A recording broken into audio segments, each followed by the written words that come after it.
amo niya nga reason. Thank you again for participating tonight na.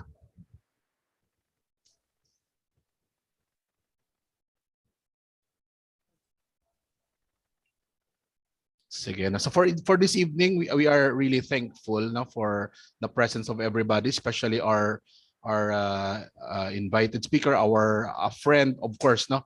I'm quite familiar with her no, for quite a while, and I'm really blessed how she shares and ang expertise niya no, with regards to team building and to many areas, no, and also the ministry that they have. I'm also blessed with that. No, so I really took time no to invite her this evening. But as a start, no, this is one of the first activities after the lockdown no, that the union has had no, for this more than 2 years already. No, so we will be having this no sometime in June 16 no, this week.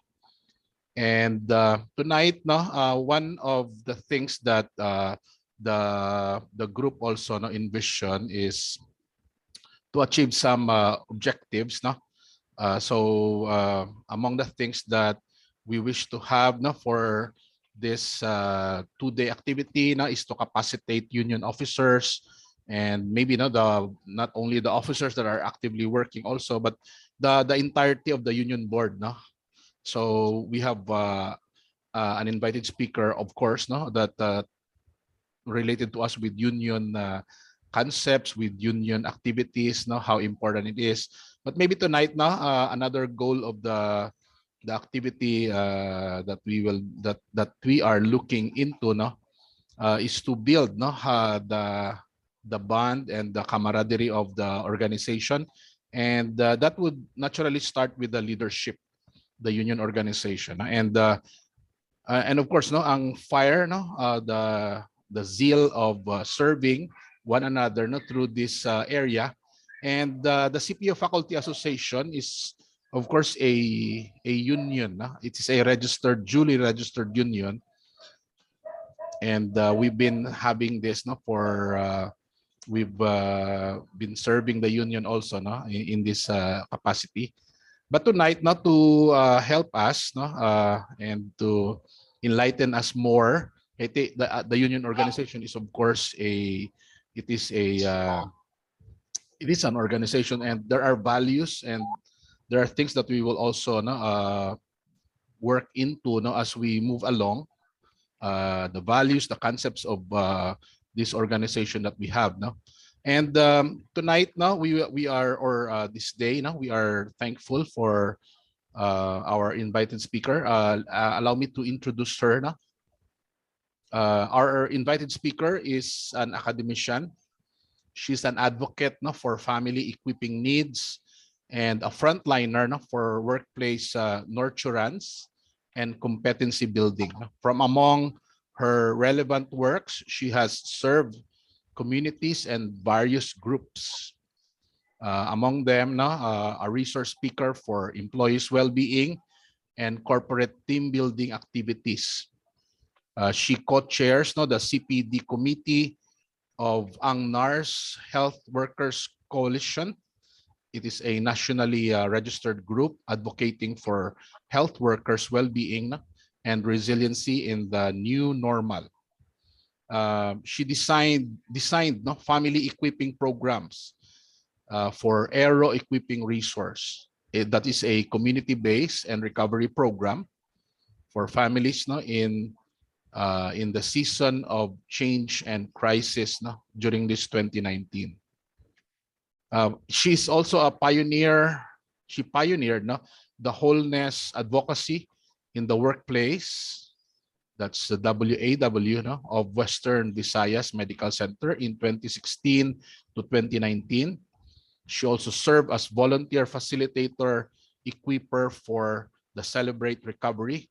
It is a program for families and persons in recovery process no, during 2013 to 2018 in partnership with Ictus Iloilo.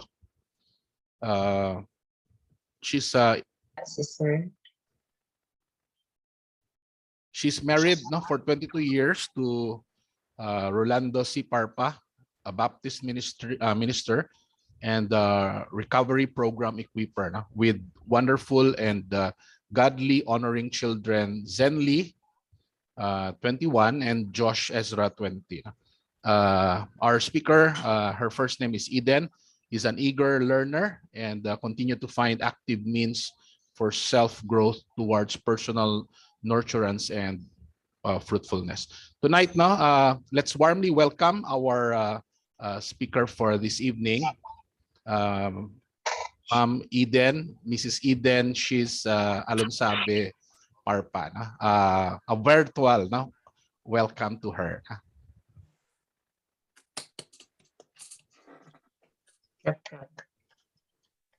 Okay, so thank you very much, Sir Ferge, and the rest of our honored members of the Union Board of Central Philippine University. Such a great opportunity to be ministering to you tonight. In fact, my apologies that my CV has not been updated. We just actually turned 23 years, married, happy, fruitful, and growing in our family life. And well, my daughter, who is our eldest, is actually 22, and my son is turning 21. So we are practically having the barkads.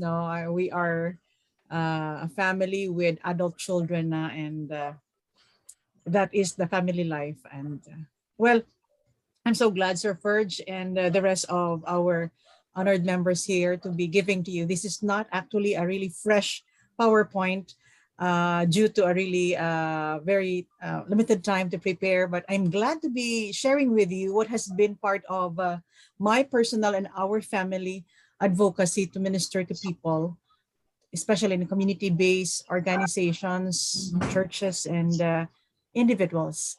But in my professional context as a nurse, educator, and equiper, I am currently connected with Corazon Locsin Montelibano Memorial Regional Hospital, and being a nurse just recently lang gid, just recently coming from my academic engagement with the Colegio San Agustin Bacolod, subong mag-ulang ko sa back to the government service, and currently handling training programs also for our nurses. I feel glad to be back to the government service to give my piece, to share my piece of the puzzle to what I call nurture the culture among nurses, but not only among nurses, among educators. And that is true according to Sir Ferge, that even in our circle of communities among academicians and with Solomon School also, we had been glad to be part of the Solomon family. Ladies and gentlemen, and everyone listening right now for this video, I hope that I would come timely. I would come to bring touch to your hearts, and in a topic that is actually very near to my heart.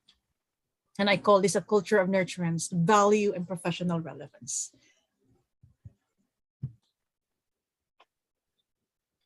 Okay, now I start with a landscape of the labor market in the COVID pandemic. And it's good to review. In fact, I'm sure that by this time around, relax na kita. Relax na kita, gawang wala na nagataas ang mga cases, and I don't have the current statistics of pilagid ang aton ng porsyento, or pilagid sa mga Pilipino ang naka-vaccinate, but I feel that we have somehow cross the river nga hindi na kita harass, hindi na kita stressful. And the healthcare system, kapin pa sa healthcare system, we are now in a sense, able to feel confident sa aton mga services. Even coming back to the government service, because I am an OR nurse, we still do cater to very few na subong. We have not, in fact, really had a COVID case to the OR for any probable surgery. Except lang nga, syempre, dila sa aton sa regional, gina-declare ina-probable kung wala pa kaabot ang testing for COVID. But definitely, our nurses, makapuy atong mga nurses, kapuy ang ibang mga doctors, Pero do, hindi nagtatamaan ka stressful. And so even in the context of the healthcare and also in the context of the academic environment and iban pa siguro, it is good to look back and to try to reflect what has been the impact of the COVID pandemic into the labor market. Well, we understood, and many of you must have went through such circumstances, but definitely the economic losses during the lockdown has direct impact. Ano pa gid ang ato ma-describe dira, no? Because of travel restriction, airlines incur losses. Kaya mismo sa airline industry, dako gid ang mga nakuan man na apektuhan. Tourism, intensive economies have experienced increasing unemployment. How sad in fact. Now, limited availability of public transportation services has caused mobility and accessibility problems for consumers and workers. And deeper down into the labor market, may mga iban who could actually afford to just really do restructuring and prioritization just so safe sila. Hindi sila ma-expose, pero ang iba naman eh. Ang kasubo sa na is low-paid workers have been there in the front line to keep services, especially sa basic need, just really rendering to the public. Pero tuod, sila man, dako man ang risgo sa ila. Workers who are not in standard na nga mga qualifications, sustained employment in some areas. Well, of course, paano naman ang mga young people were at risk being once more among the big losers of the current crisis. I found this material, which I found also very insightful. An Australian organization,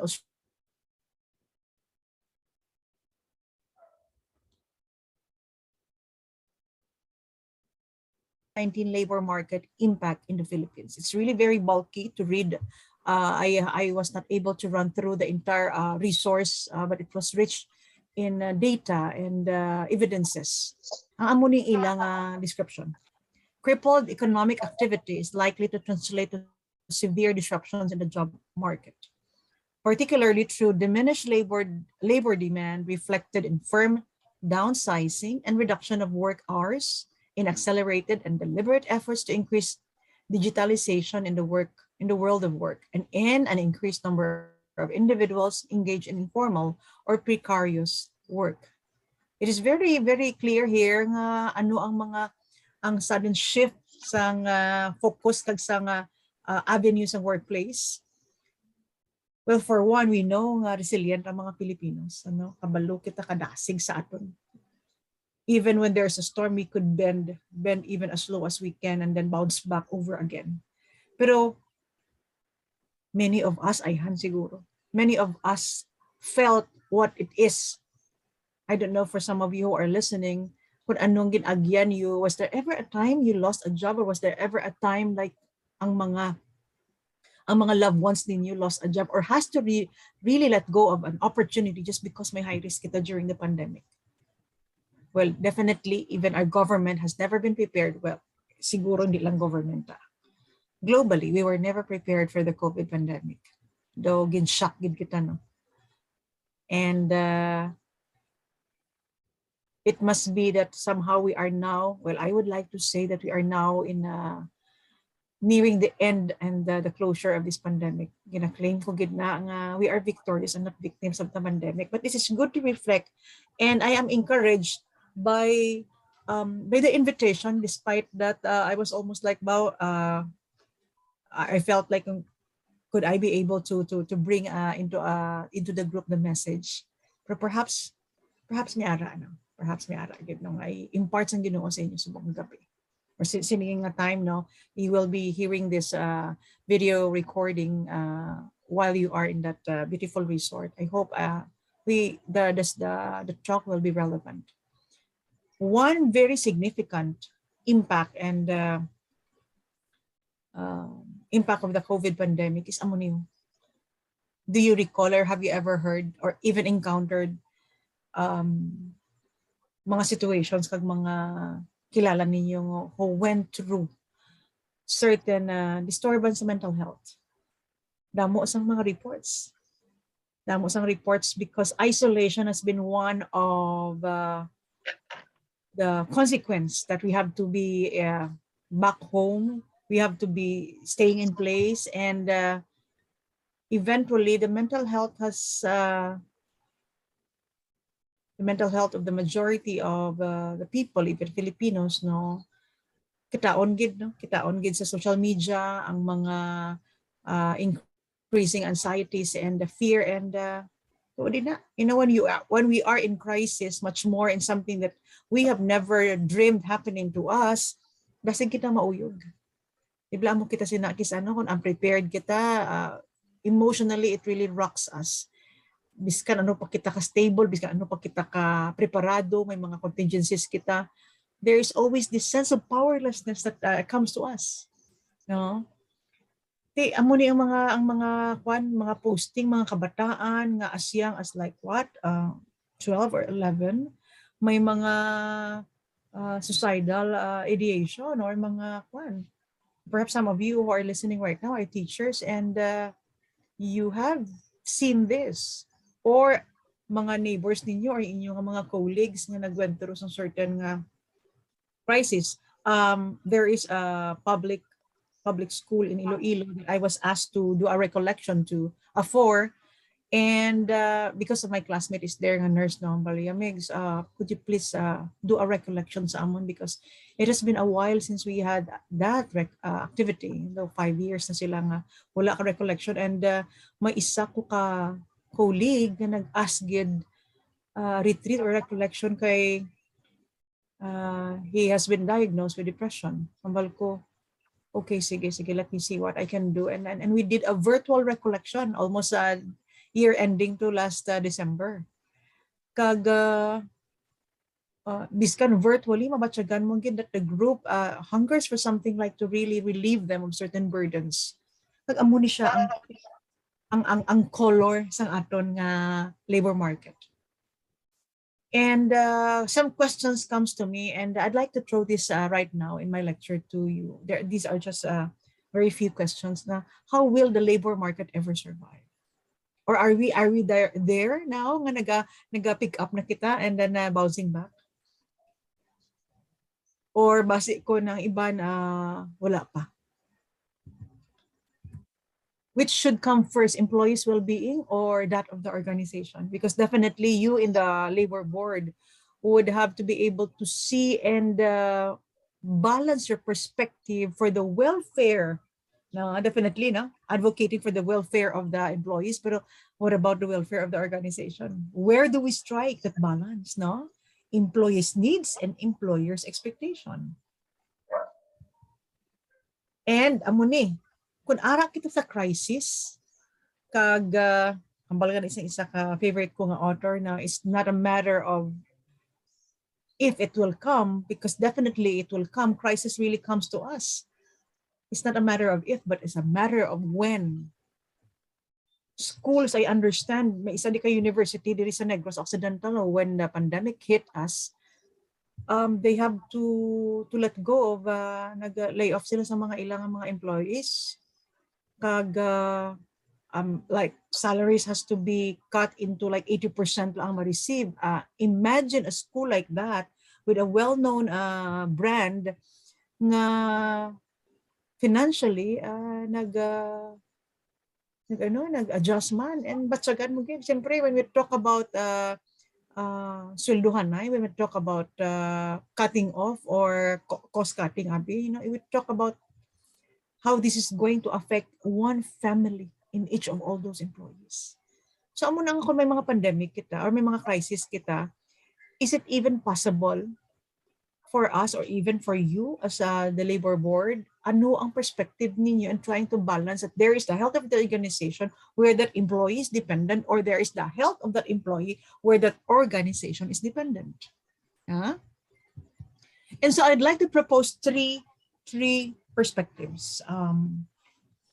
And I have been sticking on to this because somehow I felt that each of employees or practitioners or professionals in an agency, in an organization, in a professional group longs for value and relevance, don't you? Don't we all long for that?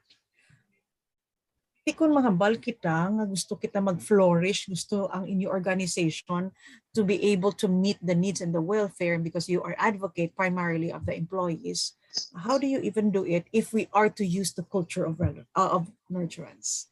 But look at mga areas, and I'd like to propose that we do a positioning of relevance. We do a paradigm of vigilance, and then eventually we hope it will arrive to a nurturing culture. Let me run you through these principles or paradigms. So, siyempre, kung mahambal kita relevance, no, ano ina? Now, very simply, the quality or state of being closely connected or appropriate. And I'm sure that even the union board and its leaders, you who are here present right now, and those listening, there's nothing else that you would want even more than to become relevant to the people you serve, to your stakeholders.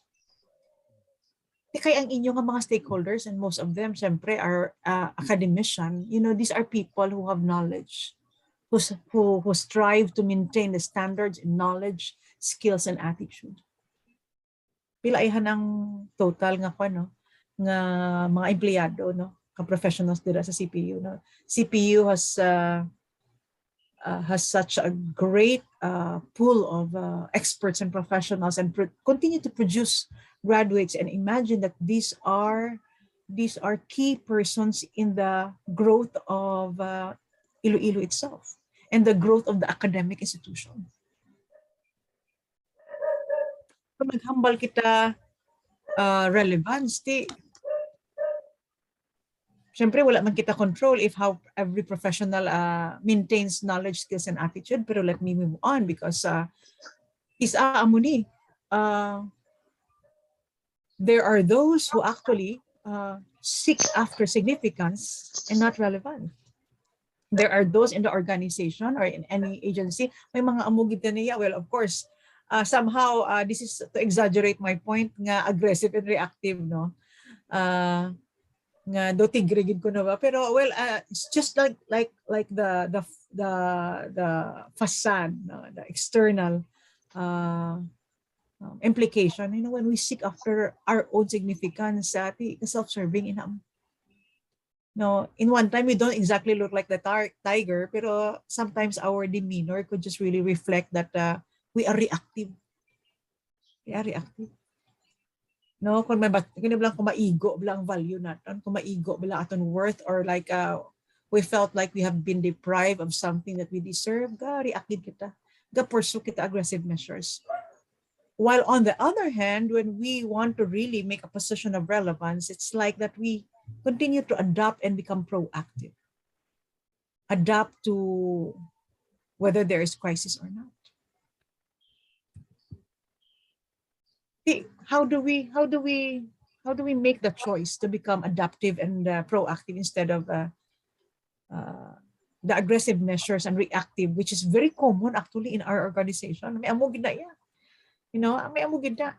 I'd like to propose three nga mga measures diri in the pursuit of relevance now. Hindi ginato ni maapoy. And I'd like to speak to you kung diin man kamo ayan nga mga departments dira sa organization ninyo. I'd like to encourage you that instead of complaining, let's really do capacitate. This is good positioning for relevance. Because I feel that by moving toward unified goals, di ba gusto natin unified goals, no? Gusto natin isa atong direction, objective thoughts, and because doing this, we become less and less complaining and more directed and goal-driven.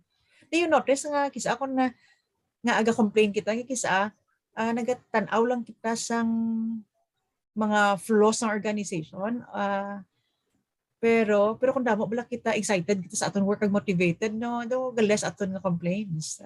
I don't know if you could relate to that, but I could relate to that because like any other employee, amo man ko na kisa before even learning this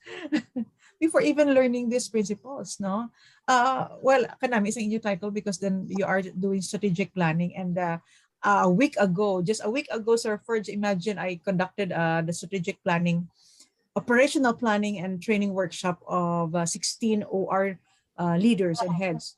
You know, ang Corazon Locsin, just a context that I would like to share, is a 1,000 bed capacity ng regional hospital. And ISO accredited. Subong we are going through PGS accreditation. Kagdo every year, no, we are ang captains ng ship namon, Dr. Rilon, no, is wala ga kakapoy sang sige nga mga standardization accreditation. And I'm sure you understood what that mean and what that will cost to the employee population kung may mga ISO makapoy. It could be. Pero ka-achieve gid siya kag very goal driven. Last week I conducted that together with the leaders and facilitate lang ko. Why do we even do that now? Why do you even pursue this? Because actually initially also we would like to minister to the minds. Ang minds naton kung hindi occupied ka goal driven, pero may reklamo. Definitely. Kaya natural gina nga magreklamo kita. Kapin pa kung hindi kita nag-alalang. When we tend to come back or be complaining, it might be that we are not looking into the effectivity and efficiency of our output. Or, ang output sang iba naman ang reklamo kita. Ano man to proseso man. No? So like, whether employee, manager, or the agency, if I'm talking to you, ano ay hansubong ikaw? Am I talking to a manager? I'm talking to the one nga ara sa base ng organization and that you are very valuable to the unit output. Kung empleyado ikaw sa organization, ano ang imo? Imo nga contribution. Do you support? Do you seek to serve? Or perhaps I'm talking to managers or departmental heads diri subong. Diin imo positioning. If you want to be relevant, diin imo positioning. Is it initiating, innovating, or inspiring? And as a whole, as an agency, if we lessen complaining and capacitate each other, co-capacitate in one sense, it could impact something very positive to our organization. Biskan ka mo gani sa board, no? I'm sure these paradigms could mean something to you because you are a community of your own. I'm sure you would like to be adaptable. You'd like to continue your advocacy and you'd like to be accountable. Complaining, let's lessen that. Let's capacitate. Let's also lessen what? Expecting. In one sense, wala man kaso tani mag-expect pero amo na kalingkis ang expectation kung unmet, gaka-frustrate kita, gaka-frustrate ang agency, gaka-frustrate ang organization. Si Ma'am Nympha do gayuhom na basi ko may mga gina-relate siya nga mga context sa iya nga organization or sa iya nga workplaces. Yes, ma'am. That's true. Most of the members are always expecting something rather than learning why such situations occur and how can they help rather than complain. Wala kita. Oo, tsakto ma'am, no. I'm trying to really notice your smile because that's also encouraging me while doing the lecture. Expecting, can we stop that? Do ko powerless man sa aton kisa because then a person who complains is actually a person with high expectations. Definitely it goes. Pero amo ning aton nga would like to propose to you, the one listening also. It is true that we expect from organization, we expect from the board, we expect kung diin kitang community, we expect from leaders, we expect from co-workers, we expect from ourselves. Expectations will fall easily to frustrations and disappointments when unmet. Or not only unmet, when not in the right direction. Diba? If we would like to advocate for a really good positioning, then, well, especially sa aton mga leaders, I think we have to be challenged na kita ang magliso sa aton marutong, aton nga aton nga bangka man na shift it into an active mode, which is what? Instead of expecting, educate. And well, I speak so much for this. This is really near to my heart. Now, after some workshop, actually, ang ginihing mo, usubong, starting today, my workshop, may post-workshop nga documentation ko. I have to collate 11 action plans of 11 almost Pila to ka leaders, pila 5 groups, pero may mga subcommittees na sila. Sa amo nang kay handling quality management, handling education and training and research. 74, almost 74 kami nga personnel sa OR, 54 ang nurses. May additional pa nga 50 nga actually inog hire. So we are a growing family. Ti ako subong, I am into the cascading because I really would like to direct and target the mind. I'd like to educate. When we keep on educating ourselves and the people around us of the changes, anong changes aton sa union board? Anong changes outside of the union board that could also affect the union board? What changes right now are being introduced into the entire Centralian community? Abi mo ang changes nga ni they really create the undercurrent that subtle lang. It could be subtle. Kung hindi kita mag-pursue sang mind and educate that and really journey with our people, with the people we engage with. Kung may mga restructuring may for example sa palisiyan, yung bisa board, may mga restructuring ka mo, may mga changes ka mo. How do you even make the change into a really good transition, a smooth takeoff? How do you do that? Hindi iniisip mo. You imagine it would have to take your time to invest, to talk to people, to show intentions, to sabong, may team building ka mo. Because education is such a good tool to just present that somehow relevant ni tsakto ni atong direction. Leaders, you who are listening, you understood full well we need this tool, no? Because we want to be more encouraging what active listening and active learning. There is something that we can always learn. There is something that we can always move forward to together because we want to be what? Moving toward goals, collaborating, putting our hands together, surpassing certain difficulties. Now, I must understand kung may mga palisiya kamo sa inyong organization, sa inyong board, you have to come together, implement whether it's going to be a really restrictive measure or like something that will balance the organization kay may certain difficulty.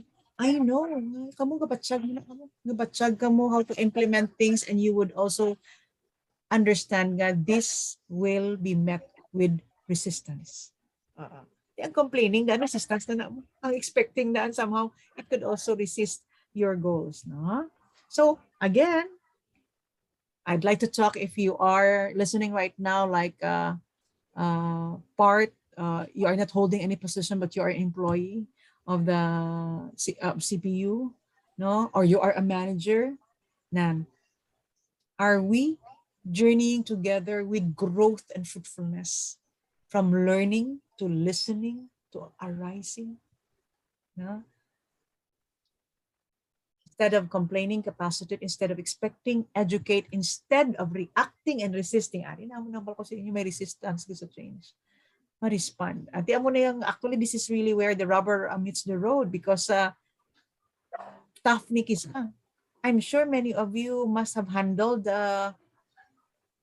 mga conflict resolution, because then there's resistance. There are mga heavy nga mga blows from people you are trying to facilitate or mediate.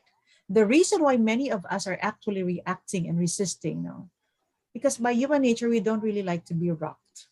Don't rock the boat. We don't like to be taken out of our comfort zones. And well, in one sense, we can relate to that definitely.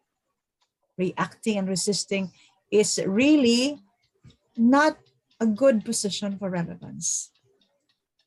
On the other hand, if you respond to a need, kamo nga leaders, respond kamo sa needs sa inyong mga stakeholders. If we respond to a crisis, we see what is rational. No? Instead of resisting and reacting, if we are responding, we see, ay hala. We try to weigh things. We try to see objectivity versus bias and partiality. We try to see, ano ni subong man, ano ning sitwasyon ko subong man, anong sitwasyon ni sang ako ng stakeholder man. And our measures will have meaning. Our thoughts will venture into new methods and new ways. And well, ahead of that, we are willing still to proceed to goals. Well, in fact, those are elements of our proactive dynamic response. Instead of complaining, capacitate. Instead of expecting, educate. And instead of reacting and resisting, respond. Ladies and gentlemen, this is a challenge for the many organizations, whether we are in the position of those in the rank and file, those managing already people, and as a whole, we constitute the challenge and the growth of the agency. Question is, are you in that relevant position? And if you're not quite sure yet, then perhaps it's good to do an inventory. To do an inventory where we are right now and where we want to go. I don't know. As strategic planning, isa sa mga namin nga measures is that we have to actually define diin kita subong. Are we still keeping our mission vision? Are we still keeping our goals? Ang we ang ginahambal, would that include everyone na engage? What about ang iba niya nga hindi? Or sometimes we fall into the assumption that everybody is engaged when in fact hindi gali. Ang muna pinakasubo dira.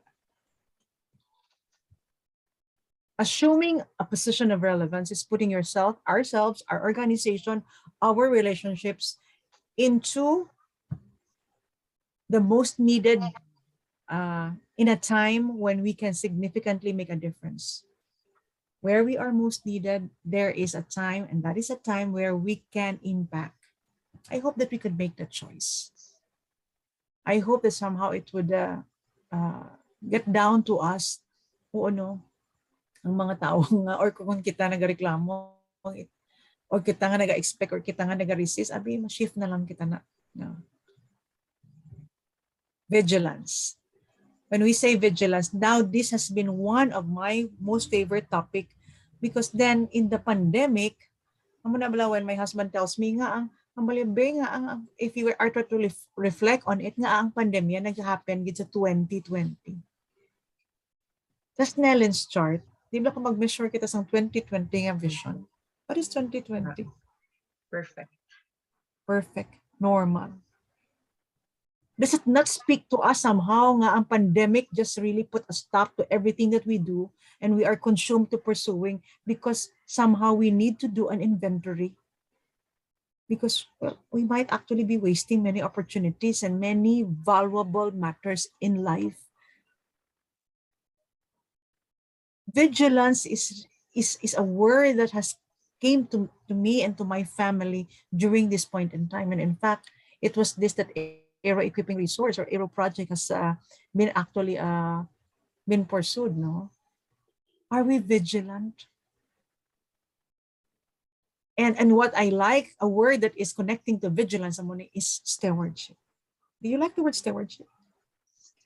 Do we have that culture in our homes? Because I feel that if we want to nurture an organization, if we want to nurture our relationship, our cause, our vision and mission, it cannot be without vigilance. It cannot be without stewardship.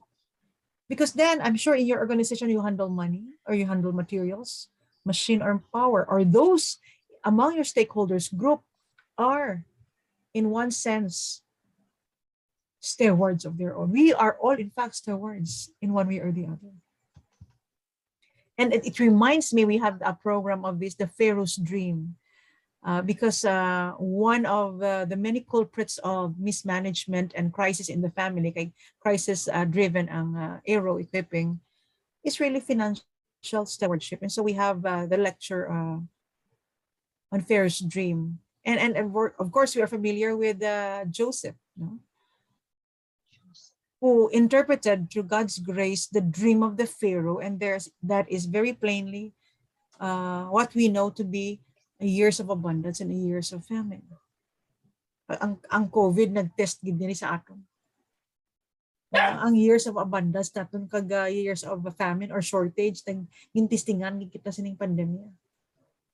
Which is why it makes sense to ask, kamusta kita individually sa aton nga paradigm of vigilance.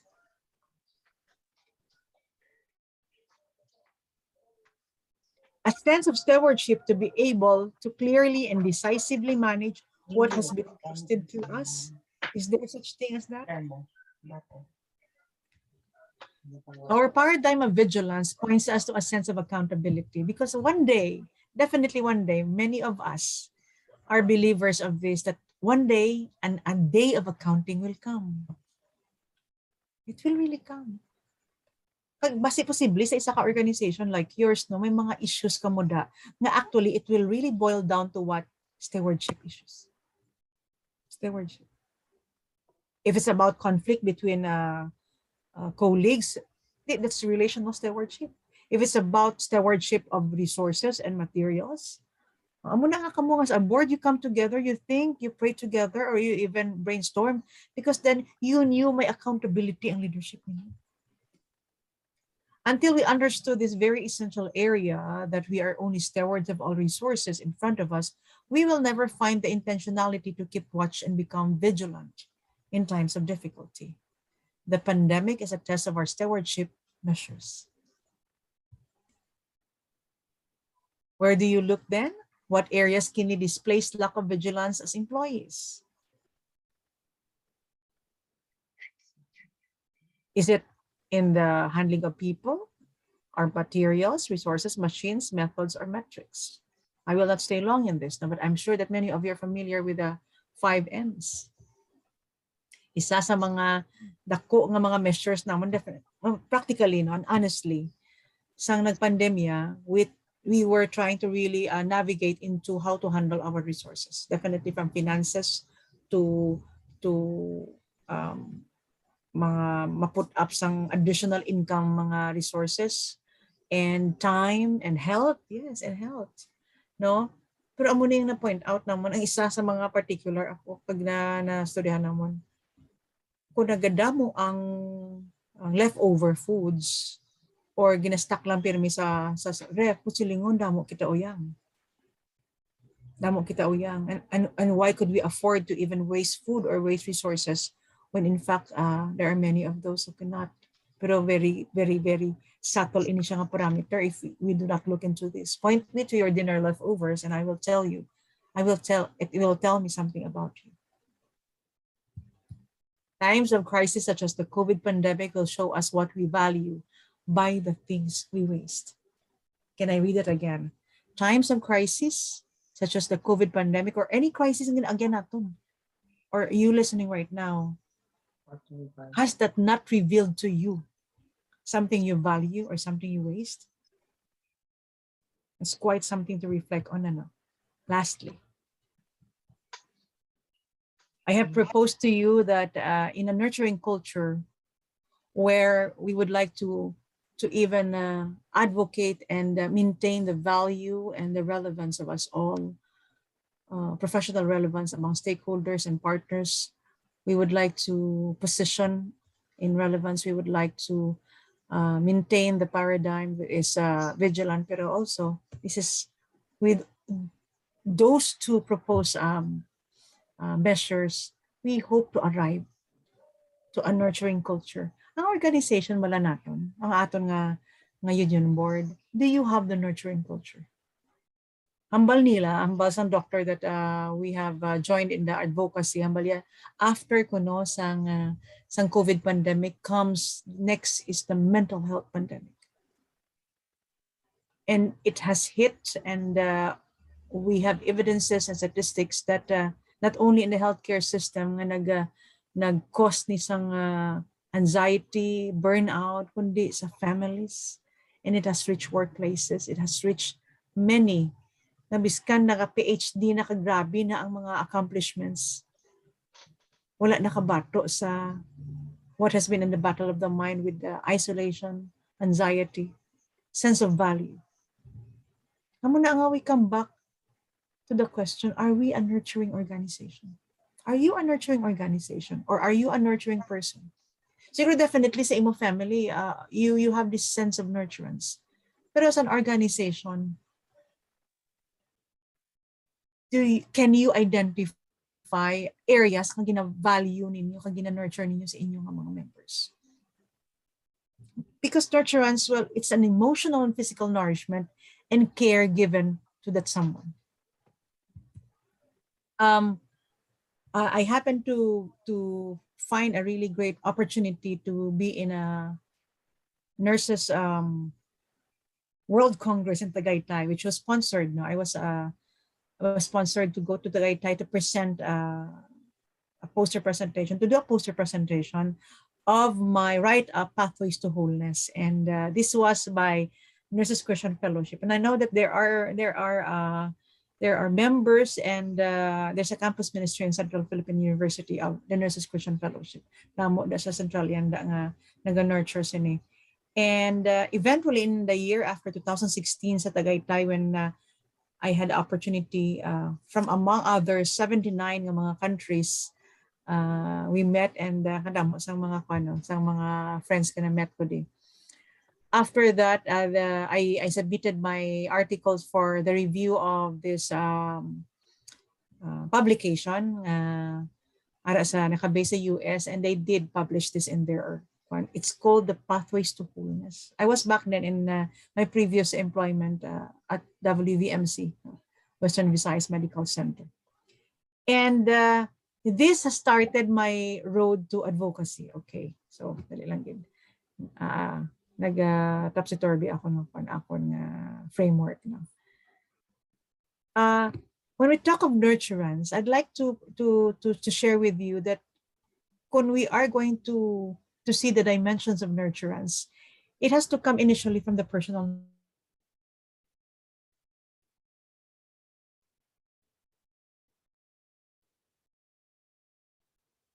May self-care, or no buya self-care nga measure. So, may self-care na bala, kinanglan mo mag-day off mo. Kasi iban sa inyo mga mommies, there we have a program for women's health. Gina-inventory naman, may day off ka man. Ang mga wives ninyo, husbands who are listening right now, do you give them a day off? A good treat to the spa? Ang kayo hope si Sir Ferge. Sir Ferge. Okay. Or, kamo man mismo nga mga mommies or mga wives, do you also give a self-care bonus to your husband that they could just really also have their me time? Personal care. Amo na ang sininga time, ay hala, nag-uso na ni ang mga wellness, kag well-being. And yes, we do. We do advocate for wellness and well-being. How do we seek nurturance for our personal needs will impact that of how we support nurturance for the needs of others. Kamusta ka mo sa board? Kamusta in your relationship? Or definitely, wala kita ga-expect yung perfect gina. Pero kamusta ka mo? Is your relationship, whether collegial or personal in one way, reflect that of nurturance? Because then those that the people that you manage and the group that you advocate for will always see your own branding as a group of leaders. They will always take it from you. Ay, tumando wala sila si diaday, or ay wala pa sila communicate maayo. So with that alone, no, kakapin pa ko sa leadership position kita, no, or kamo nga nagapamati, no, it will impact the growth of the organization, where corporate nurturance now is in a larger or bigger scope, the backroom level. Pursuit of nurturance, well, nurturance is not meddling. It's not rescuing. It's not dependency. When we talk of nurturance in nurturing that organization, it's not like rescuing other people just so we will put a band-aid sa mga sitwasyon nga gin-create nila. Hindi ko kabalo kung sa inyo nga leadership, kung sa inyo nga mga members na gina take care, gina serve, may mga issues nila kag conflicts na you try to pursue because you want to solve something or you want to do an extra mile, pero totoo it's not really being resolved. Basi meddling na ina. Or basic rescue ka na when you're not supposed to. Amo na nga, importante man sa leadership, sa board, or any agency for that matter, nga may ara ka mo organizational boundaries. Siyempre, makanto sa imo, mapalaygay or mapapabulig, pero can you identify if like you're rescuing or fixing a thing because iya man ni actually in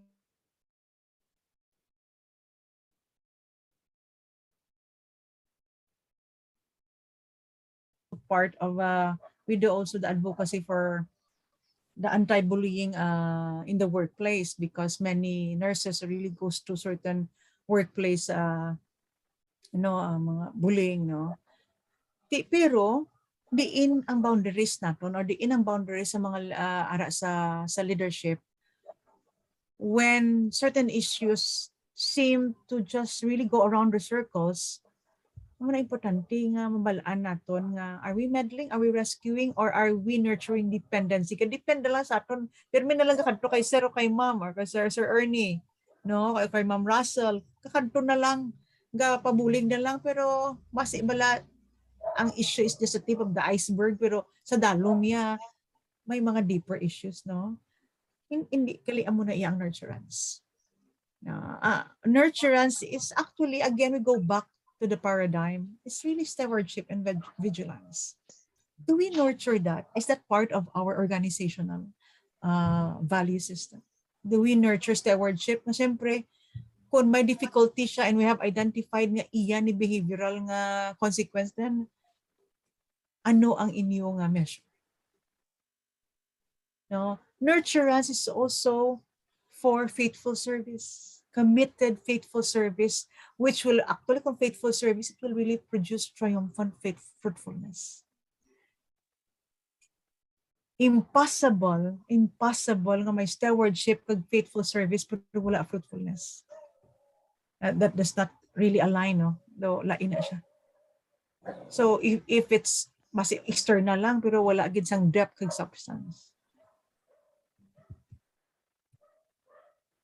At the end of the day, dear ladies and gentlemen, dear members of the board and chairman and co-chair and the rest of you, at the end of the day, you and your organization come down to what matters. The pandemic time is a really very timely occasion to come down to say, ari pata sa aton nga mga goals, ari pata sa aton nga mga visions na gin-establish sa una, or basic kung kinahanglan ta mag-redirect, restructure. When I came in as a new employee of the OR complex of Corazon Locsin, and I had been challenged to respond to the need for restructuring and redirection. And I'm so glad nga supportive akon nga team, akon nga ang management there mismo. They welcomed my suggestion and they welcomed my insight, because somehow biskan ano ta ka target setting kag ka strategic planning, pero kung hindi kita mag-istorya kag honestly say, are we a healthy organization? Are we making it right? Are we doing it right?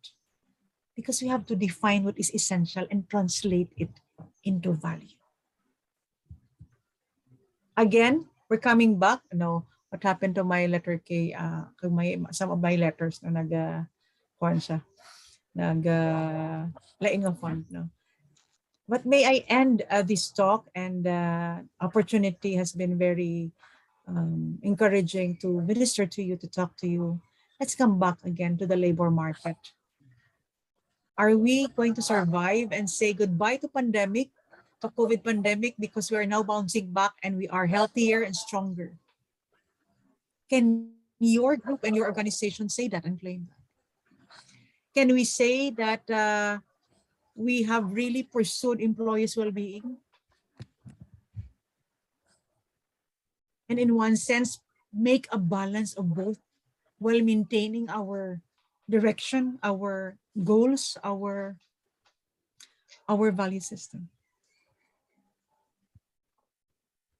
In what capacity are you here for this very important event of the Union Board? What is your role? What is your positioning, your choices, your culture, your commitment would matter.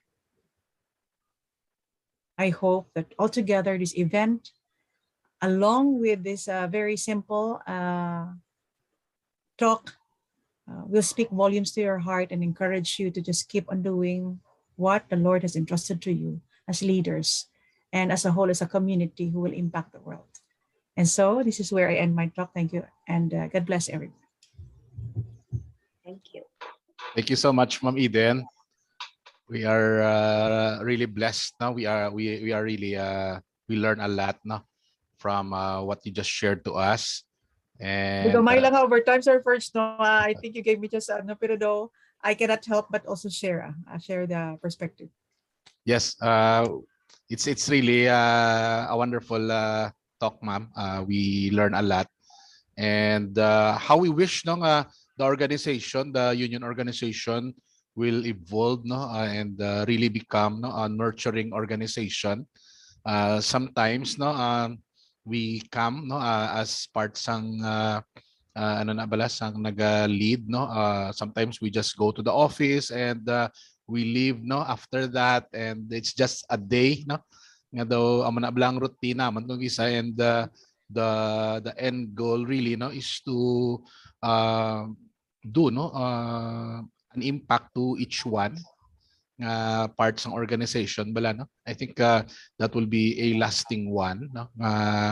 Pagpanaog naton as officers, we would be remembered no as one nag-put in value to the lives of everyone no, na dugangan ang ilang hindi lang na ihibalo no, but they love one another no. The organization has been part of that no sa ilang growth. Maybe to this evening no, kahit it's quite late, we can spend time some questions if you have no with Ma'am Eden. Ma'am Eden, is it okay? Yes, if you will allow, I don't mind at all. I don't mind at all. Yeah, no, this is still a topic near to my heart, and I had been committing myself despite the challenge of, well, business sa healthcare system, there are cultures nga punitive mo. And I continue to advocate not just for nurses, but for professionals nga, let's start small by just becoming nurturing. No? It could come as like a simple listening to an employee, to a colleague. Hindi man gikinanglan nga daw dagmo nga dagko bla nga program how.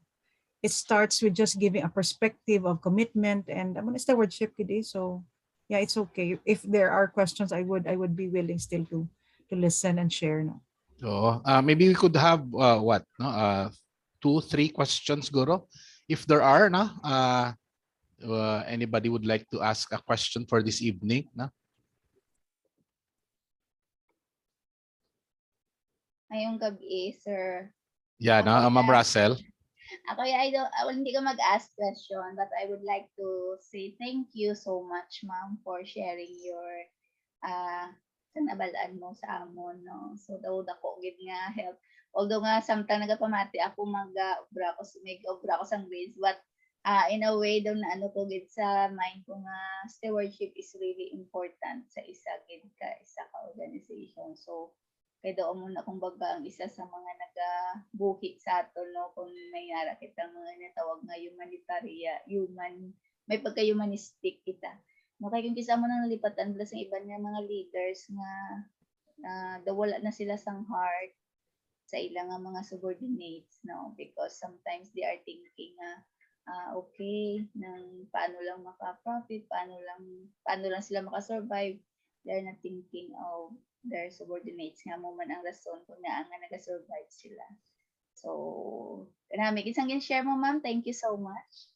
Salamat gid, Ma'am Russell, no. In fact, we have really varied context no sa workplace kung panumdumon naton why leaders think this way or why employees think this way. Pero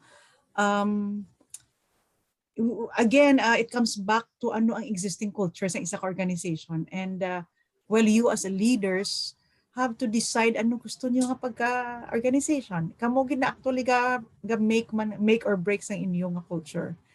And nurturance doesn't have to be like something do ka fanfare gid or kadako-dako gid no pamahaw or what. It really comes into, I think, mabatyagan man sa tawo no. Kung sincero ang leader, mabatyagan ta na. So I think we can come in small ways and it will create ripples. Thank you, Ms. Russell. Indeed, no, sakto gid na. I think no sincerity is, or ina nga compliment bala, no? That's the best compliment that we can give, no? Ang being sincere, no? In our dealings. That's the best compliment that we can give anybody, no? May ara nga share si ma'am kaina nga about vigilance, no? And again, no, as a union organization, we are somehow, no, actually when I joined the union way back in 2017, no, I'm just I just feel nga though I am a teacher, I am a math teacher basically, no. Usually ang union para nasa sa mga social science nga mga major, no, more into political science. Being an engineer and more into mathematics, usually, no, though held back ako, but again, no, being vigilant, no, is one rule na learn ko, no, in this group. Kay of course we deal with the rights of employees. We sit in some investigation committee and so on, no? And we've encountered, no, quite, no, over this period of time, quite a number of cases nga muna bala, no? And we realize that in the workplace it's happening, no? There are things that we need to be aware of, and ang nami lang, no, again, that vigilance is also coupled with the word stewardship, no? How we muna ako nga na-appreciate gid, no, that steward, no, we are careful with what we are given into, authority, responsibility, no, how we turn it use it, no, muna sukton gigita sina, no, we have an accountability, a point in time no nga mangin accountable kita sa mga ginabilin sa aton, no. I hope nga I will not be staying long, no, as part sang union siguro, kay wala man sa may nagabato sa sini nga kalibutan, no, nga forever amo na imo obra.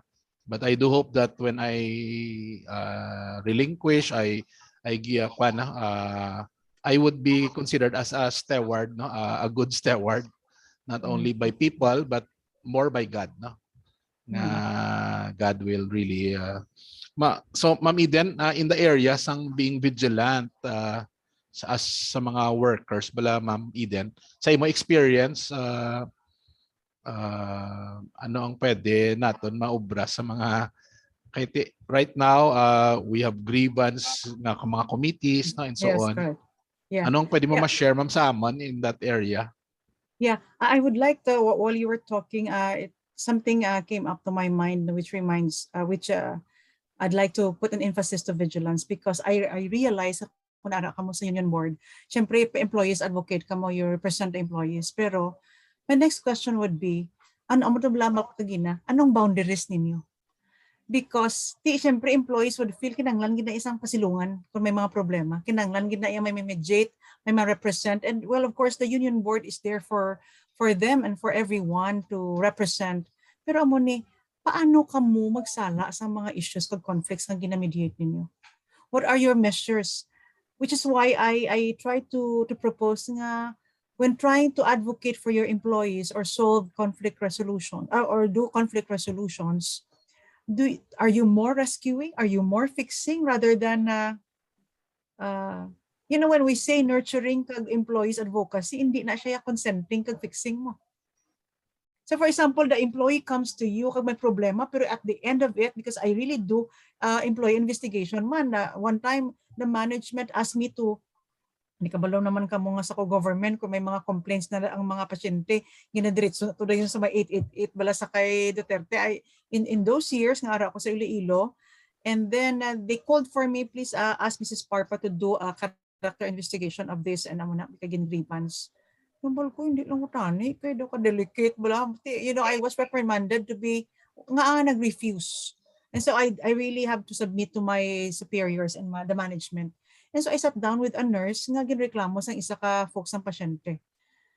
Pero kung panumdumon mo, may, nurses are tired. Nurses are overworked. No? And ang context siya amo ni, pero may attitude ang nurse. No? May attitude ang nurse.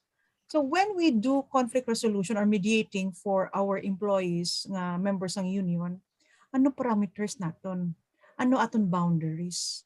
When do we say that kinanglan niya isang help namon and so the union is here to do that and all the structures and measures possible?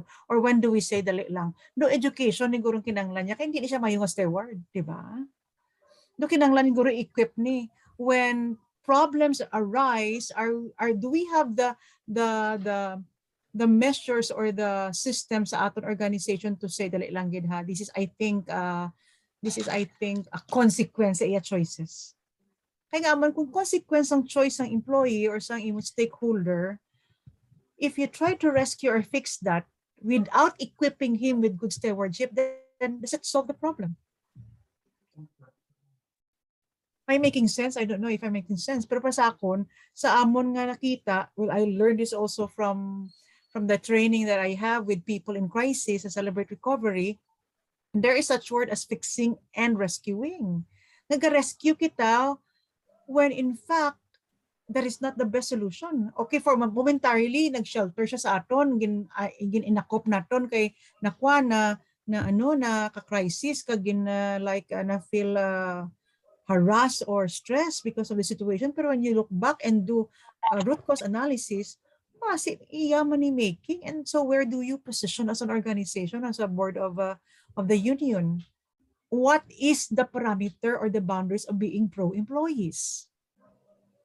So I throw that back sa inyo, kundiin ka mo because may mga empleyado gigita yang actually poor is ila stewardship measure, poor ang self-care, o poor ang ilang mga relational kay tungod may mga behavioral nga mga dysfunctionality. So kung amo na ang sitwasyon, you have to decide as a board where you go. But I definitely, if you want to really nurture vigilance kag stewardship sa inyo, it has to also come as an equipping. Tipo silingon, edukar nyo inyo nga inyo nga mga stakeholders kag mga members nga what is good stewardship. And good stewardship is a good program nga ma-provide ninyo para nga mas mabuligan yung pagid ang inyo nga mga empleyado, inyo nga mga members. Kay base hindi siya kabalo mag-handle ko relationship, money, hindi siya kabalo, hindi siya ethical. Di base ang mga issues sa kinanglan lang siya mentoring or igiyahan or educar, pero kung hindi gid kag perennial ang mga problem, then I guess that will be a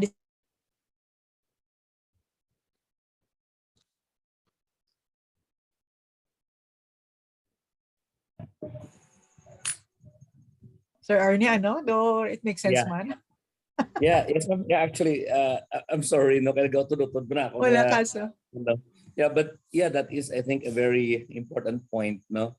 Kung kaisa bala ng leadership is more of,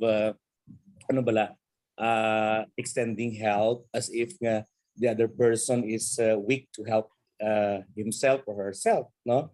Daw hindi naton makita ang ila bala nga strength, no? Ang nakita naton kaya sa leadership position, we thought that it enabled them if we extend help right away and solve their problems, no? When in fact, the way I look at it in the long term, it develops a relationship of dependency. Dependency sa union leaders, so that sometimes the truth about leadership is that it has become it's a lonely position. I can So true, sir. empathize and sympathize with Sir Purge, no? I also pleaded with him to take over, no? It's a lonely position at times, no? When ikaw gina-enable mo ang upod mo, pero ikaw kung kaisa kakaubusan ka man sang strength to enable yourself, no? It becomes debilitating. No, kadamo walang nagadukot sa mga amoning problema nila, amoni without even perhaps thinking kung ikaw kaya anong imo kaya nga sitwasyon, no? So in the light sing discuss mo mamiden nga position of relevance, I think it's at this point, especially sa amon, ang reality sa amon union is quite divided this time. Divided sa the sense na may mga tao nga sa una anami man na sila, but they've changed, people change, no? And then hindi nila makita, maybe because of pride, no? Especially kasi mga internal. So kakatabo is that it also puts leaders in a position na ginadoubt man nila ang capacity nila. In fact, si Sir Purge, I know gauna siya, no? naka-entertain na siya nga hindi niya bala gagam-agam ka sa obrahon mo kay tungod basi may ma-criticize sa imo. Although hindi constructive pa na ma'am, no? Amo nang masakit hindi constructive nga mga criticisms, no? So how do we deal with that, no? In order to remain relevant, no, as a leader, not only for the few whom we believe na kinahanglan nato ni buligan or somebody na kuno, we will extend a hand up rather than a hand out, no? Kaya mo nang kusang sala, no? Extend mong hand out, wala daw dole out ang imo nga pagbulig.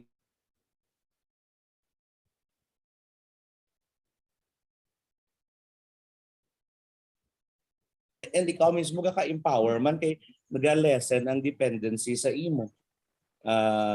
I think di ba sir, no? At isa pala masiling nga ang di ang faculty sa mga issues nga aga-affect sa ila when in fact mga faculty man na sila. I mean ara na dapat ang critical mind mo, and when it comes to your own rights and fighting for those rights, why is it that kinahanglan mo pang mga leaders ng union when ikaw leader ka sa klase, leader ka sa community mo, di ba? So ano kitang diferensya namo ni Sir Perse, si Ma'am Nilpa, kanday Ma'am Russell, wala man kami kay eskwela sa unionism. I mean, di ba? What makes us so different? So kung kaya siguro mo na ang dira siguro ma'am atan ako ti may dako nga connection ang relevance, no? Kag ang commitment mo. Sometimes the commitment to go on because you still wanted to be relevant, no? Yan. Despite the odds. Despite the odds, no? So I think timing man nga nami isang blend, no? Daw nag-relax kita, examine ourselves, no? Rather than kung kasabalan kung wili ka nakaaway, wili ka nakaaway, no? Daw di ba? Daw hindi ka naka-reflect sa imo man nga own nga ano bala nga self kung saligang ay teka lang. Okay? Especially kay gakadala kami may transference na especially sa mga grievance ni share namo ni Sir Perse na kay kung isa ti ang kasalalay da ang hindi lang yang pangabuyan mo. Kundi ang pagkatao sa employee nga kakason siya bla nga wala kang basis. And then here you are nga gara ka dra because you feel nga that can also happen to you.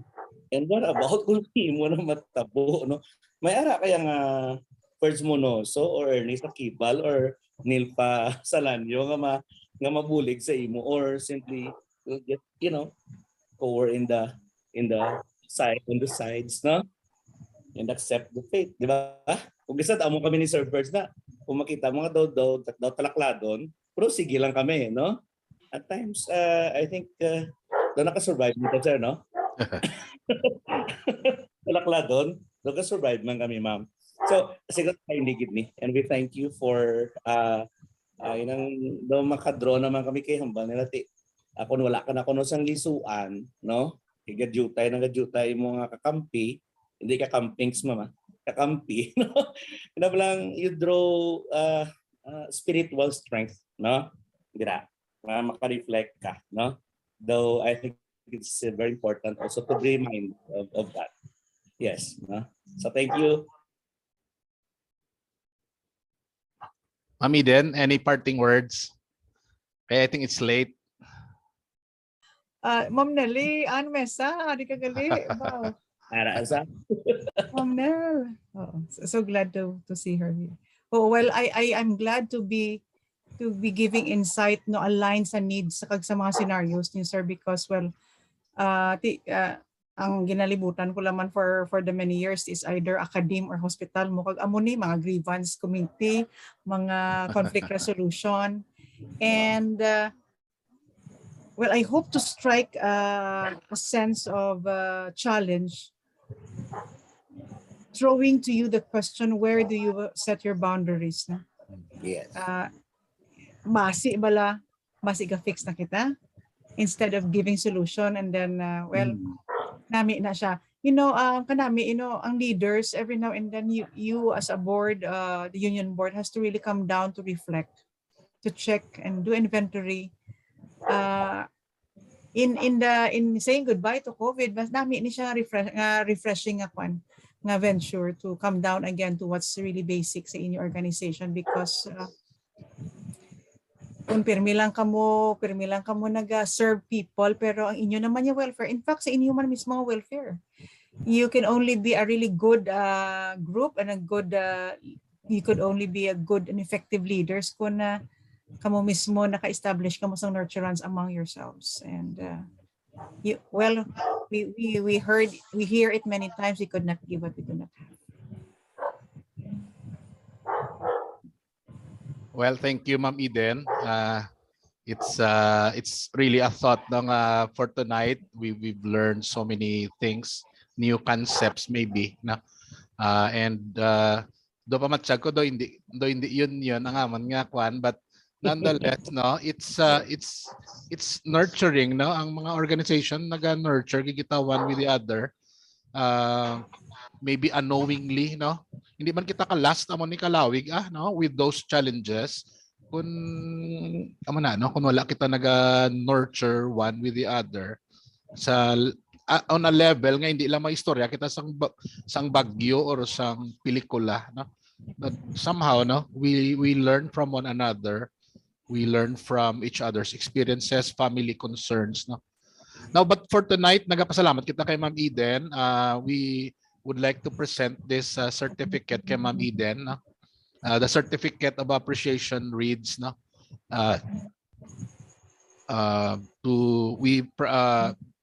the CPO Faculty Association presents this certificate of appreciation to Mrs. Eden. She's a Parpa for as guest speaker for this evening, for imparting her valuable insights on during our activity on the CPO Faculty Association team building, strategic planning, and capacity building. This will still be held on Telis Beach House in Nueva Valencia, Guimaras. So signed of course the union president. Ma'am Eden, thank you so much. Maybe tonight we will bless Ma'am Eden with a prayer. Let's just close this activity with a word of prayer. It's also quite late. We will bless her with the things nga gin-impart yaman sa ato. We are really thankful for it. So shall we close with a word of prayer sa sininga gabi? Lord, we are really thankful for the things that was shared to us. I know to some of us it may be new or different concept, but Lord, as an organization, we realize that we have to be vigilant. We have to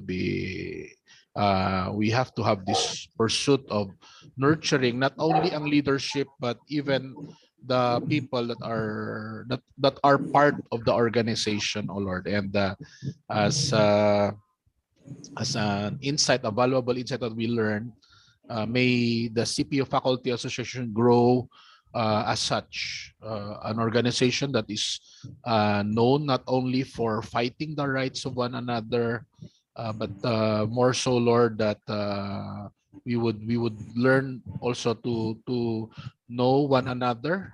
Ang union board would grow to learn more of each other's concern man, O God. And for tonight, we bless our speaker for her ministry, kay Pastor Parpa man Ginoo. The children, we bless them with spiritual things and good things, O God, for imparting to us. May Ma'am Eden have a wonderful time, Lord, sa iyang ministry pa, kag sa iyang work. We pray for her work also. For tonight, dismiss us with your blessing and goodness, Father, sa sininga gabi. This is our prayer in Jesus' name. Amen and amen. Amen. Oh, it's quite late. Sorry, Gid. No? Amen. Thank you. Thank you, Gid. Amen. Everyone Thank you, will bless Gid. your organization and your future events. Salamat. Gid. Thank you, ma'am. Thank you, Ako, Ma'am Eden. Good night. Thank you. Sorry na tulog.